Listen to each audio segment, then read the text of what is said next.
Hi everyone, in this video we'll discuss about Yatharth Hospital.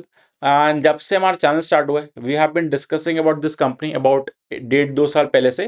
तब ये छोटी company थी, अभी भी छोटी है but in terms of market cap थोड़ा बढ़ गया है। अभी इनका करंट मार्केट कैप है 6500 crore, so still also Fairlie small cap company. And hotel and hospital sectors का मैं काफ़ी टाइम से डिस्कशन कर रहा हूँ एंड मेरे को दोनों थोड़े अच्छे लगते हैं। रीज़न यहाँ पे एक स्टेडी ग्रोथ होता है, you don't get a like a aggressive growth. And यहाँ पे जो डिमांड है वो कंसिस्टेंट हमेशा रहता है। बिकॉज अगर आपको कभी प्रॉब्लम्स तो आएंगी, हमेशा आएंगी, तो हॉस्पिटल्स भी चलेंगे एंड घूमना भी प्रेफर करेंगे जब तक ह्यूमंस है, सो होटल्स भी चलेंगे।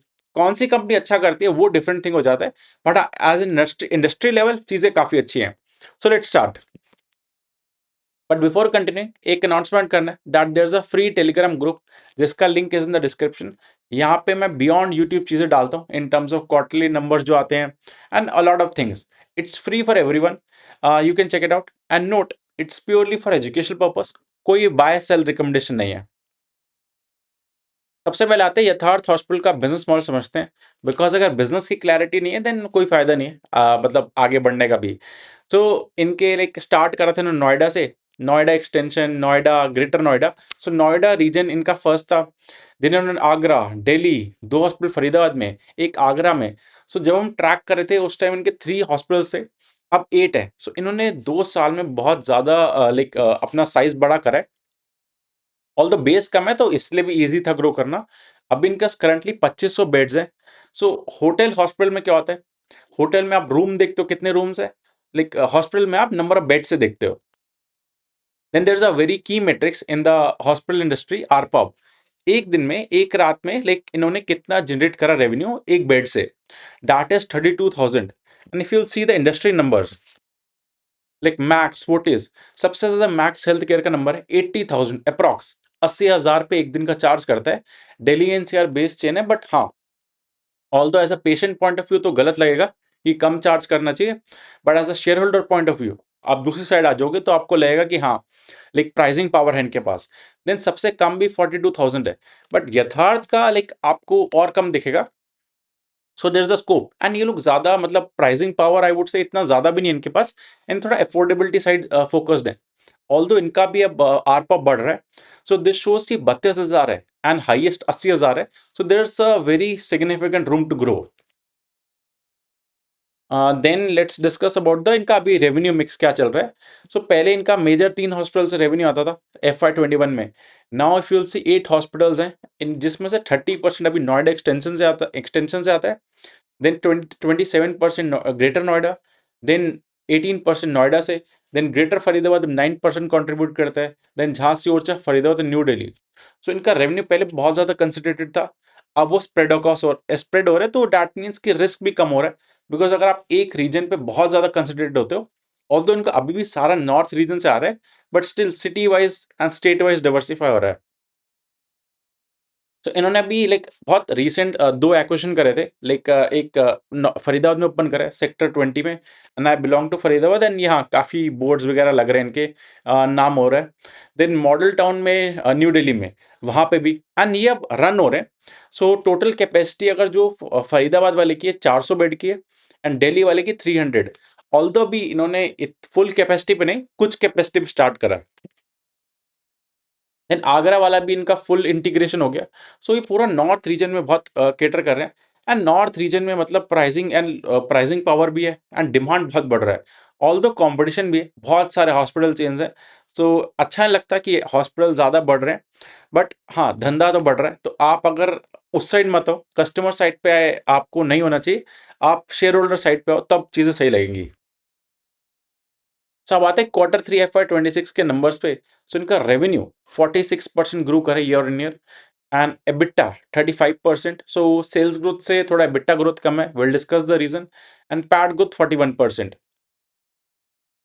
तो अब सेकेंड लेवल पे डायसेक्ट करते हैं इनके नंबर्स को। सो अगर आप देखोगे इनके जो मार्जिन होते थे 25%, देन 23%, 23.2, सो मार्जिन थोड़े डिप हुए, बिकॉज इन्होंने जो खर्चा करा है, इन्होंने 2 नए हॉस्पिटल स्टार्ट करे।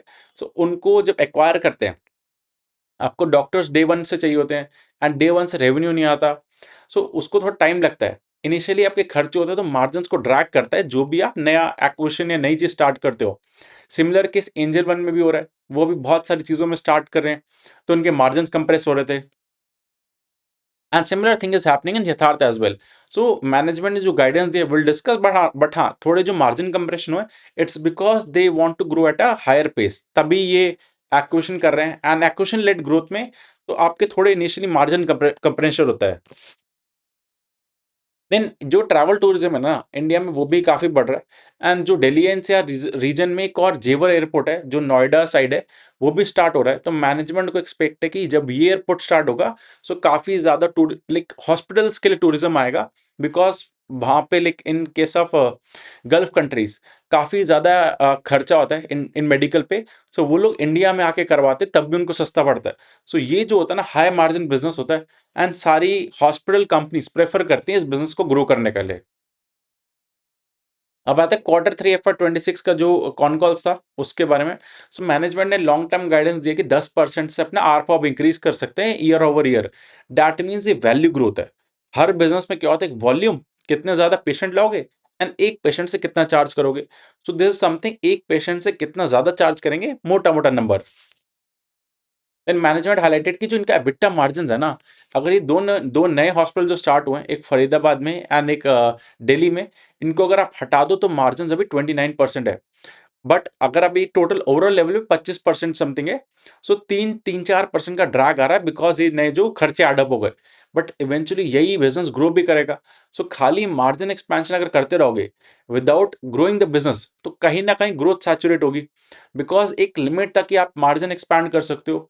And revenue growth is a first, along with that margin expansion हो, that's a very good thing। And मैंने जस्ट अभी एक वीडियो पहले बनाया था ऑपरेटिंग लेवरेज पे, उसमें आई डिस्कस क्लियरली अबाउट कि मार्जिन एक्सपेंशन कैसे होता है। तो अभी आता है कि मैनेजमेंट का लॉन्ग टर्म गाइडेंस क्या है कि एबिटा मार्जिन को लेकर 24 से 25% दे सेट की रहेगा, जो इनका पहले भी था। उसके बियॉन्ड अभी नहीं जाएगा बिकॉज ये लोग आगे फर्दर भी एक्वायर करेंगे, अभी ग्रोथ पे पैसा लगाएंगे rather than focusing on expanding the margin. तो इनका भी पेयर मिक्स जो है ना, गवर्नमेंट से 35% आता है इनका रेवेन्यू। एंड हॉस्पिटल बिजनेस में जो गवर्नमेंट पैसे देती है वो कैपिंग होता है, उतना ज्यादा पैसा नहीं मिलता, पैसा लेट आता है। सो सारे हॉस्पिटल्स क्या प्रेफर करते हैं कि या तो कैश पे पेमेंट आए या फिर इंश्योरेंस कंपनी से, बिकॉज वो जल्दी आती है, ज्यादा आती है। So they have a long term target कि इनका जो गवर्नमेंट मिक्स है वो 35% से कम होकर 25 से 28% हो जाएगा नेक्स्ट 2-2.5 साल में। विच मीन्स कि इनका रिसीवेबल्स इंप्रूव होंगे एंड मार्जिन भी थोड़े हाई होंगे। Then they are also focusing on asset light approach. इसके बारे में ज्यादा डिटेल्स नहीं दी मैनेजमेंट ने, बट दे सेड कि जो आगे के केपेक्स होंगे उधर ये लोग प्रेफर कर रहे हैं कि लैंड ओन ना करें, खाली बिल्डिंग्स हो, मतलब एसेट एसेट लाइट, बिल्डिंग किसी की हो, लैंड किसी को, एंड ये लोग मैनेज करें। इट्स सिमिलर टू जैसे होटल इंडस्ट्री में हो रहा है। देन मैनेजमेंट ऑल्सो हाईलाइटेड कि अभी इनके समथिंग 2500 बेड है, ये लोग 3000 बेड और ऐड कर देंगे एंड नेक्स्ट 3-4 साल में। सो उनका टोटल बेड कैपेसिटी मतलब यहाँ से डबल कर रहे हैं, बहुत मोटा मोटा टर्म्स में समझो, 3 से 4 साल में डबल कर रहे हैं। दैट मीन्स 20% सीएजीआर से बेड कैपेसिटी ऐड कर रहे हैं, 10% लाइक में वैल्यू ग्रोथ हो रहा है।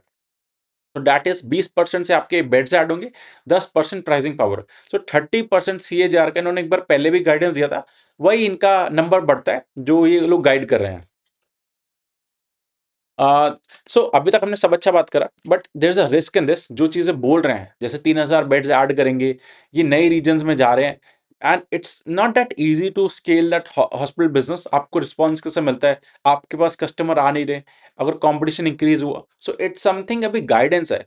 एक्चुअल कैसे होगा वही डिसाइड करेगा कि कंपनी कैसे करेगी। अदरवाइज अगर ये प्लान एग्जीक्यूट नहीं होता तो फिर चीजें पूरी टॉस हो जाती हैं। बट कंसिडरिंग जो इनका ट्रैक रिकॉर्ड है, ये कंपनी अच्छी लगती है मेरे को। देन अभी आता है वैल्यूएशन पे।